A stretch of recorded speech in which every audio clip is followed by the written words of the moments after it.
different numbers on this. How many actual adverse reactions are there really? And once again, I'm asking you a question, and in fairness, I probably should have asked you this in advance so that you knew this where I might go.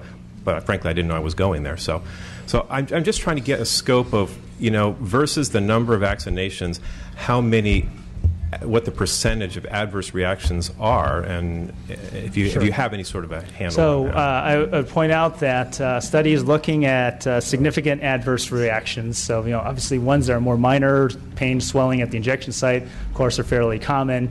There are other more significant ones, particularly the most common would be actually allergic reaction to a vaccine. Those are approximately 1 in a million, less than the risk of being struck by lightning. It was noted in the opposition's testimony. They made a statement about the National Vaccine Compensation Fund. They referenced that there was $3 billion. That was 4,000 cases since the founding of the fund. So we're talking not just millions, but hundreds of millions of doses of vaccination and only 4,000 cases. So studies have looked at, the Institute of Medicine has done reports reviewing immunizations and adverse reactions. I think, as they said, that nothing is 100% safe.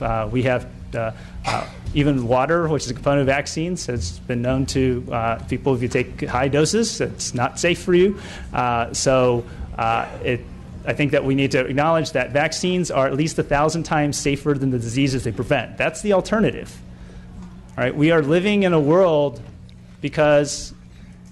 where people have been vaccinated before at higher rates that prevented the disease.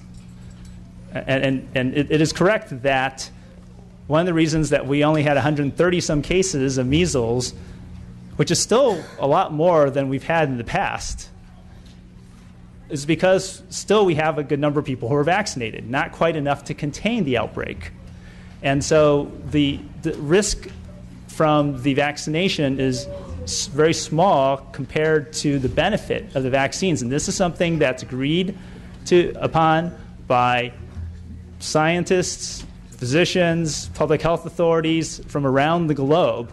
The vast majority, not just a small majority, the vast majority of scientists, physicians, and public health authorities agree that vaccinations are safe, they work, and they're an effective strategy to reduce and even eliminate the spread of diseases like measles, polio, whooping cough. We've banned rubella from our continent, but some of these diseases are still around. We actually eliminated smallpox. We no longer have to vaccinate against smallpox. We really wanted to stop the vaccination. Let's get everyone vaccinated, make the disease go away, and then we can stop vaccinating for it. But while those diseases are still around, we need to keep people vaccinated, and we work very hard to keep the vaccines as safe as possible.